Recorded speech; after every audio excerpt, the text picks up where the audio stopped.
พี่น้องวันที่2 กรกฎาคม2568ครบรอบวันเกิดอีพ่อดาบสอผู้บริหารหมอลำปฐมบันเทิงศิลป์โอ้ยบรรดาเอฟซีทั้งหลายกับเขามาอวยพรเน่าแต่เศร้าตื่นเมื่อตาแล้วตักบาตรพร้อมกันก็แม่อิ๋วผุนตัวเมื่อเพ่นกับไปเลี้ยงเพ่นต่อพี่น้องอันหมอลำปฐมบันเทิงศิลป์ก็มาเขียนโพสต์ไว้จังสิล่ะ สุขสันต์วันเกิดผู้บริหารหมอลำปฐมบันเทิงศิลป์ในวงเล็บดาบสอปฐมบันเทิงศิลป์ขอคุณพระศรีรัตนตรัยอำนวยอวยพรให้มีสุขภาพแข็งแรงไล่โรคไล่ทุกข์ไล่โศกโรคภัยสุขกายสุชีวิตประสบแต่ความสุขความเจริญอยู่เป็นลมโพลมไส้ของลูกๆทุกคนตลอดไปทีมงานหมอลำปฐมบันเทิงศิลป์พนาวา ว่าผ้าแม่อิ๋วไปทำบุญเพล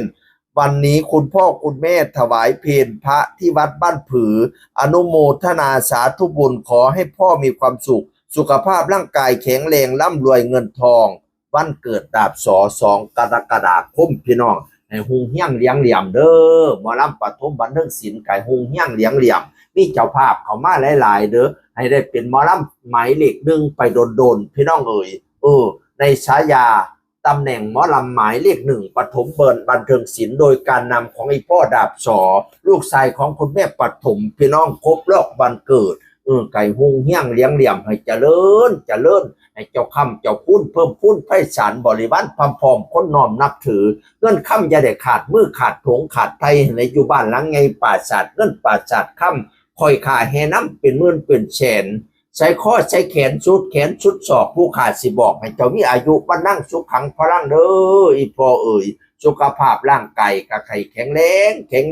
ให้เจ้าแจ้งปันดาวให้เจ้าขาวปันไฟความเจ็บกะยาได้ความไข่กะยามีให้เจ้าแข็งปันผ้าให้เจ้ากล้าปันตะวันถึกเดชกะยาไม่เป็นไข่กะยาหมองสุดไปพ้นให้เจ้าพ้นมาไม่สุดไปไม่ให้เจ้าแตกยอดมาไปกะยาฆ่ามากกะยาของอย่าได้มนคือตองอย่าได้หมองคือเทาอย่าได้เกาเสียสีให้วันนั่งดีสีใสซองพละกำลังปองไพ่ตองอย่าได้มีสุขีล้นการกำลังค้นล้นลื่นการงานรับลื่นสมหวังเทศทุกประการเด้ออีพอเจริญด้วยเล้วด้วยอีกมันดังแล้วดังอีกปังแล้วปังอีกกับหมอลำปฐมบันเทิงศิลป์ช่างอื่นคนเก่าเบาสู่ฟังสวัสดีครับสวัสดีครับ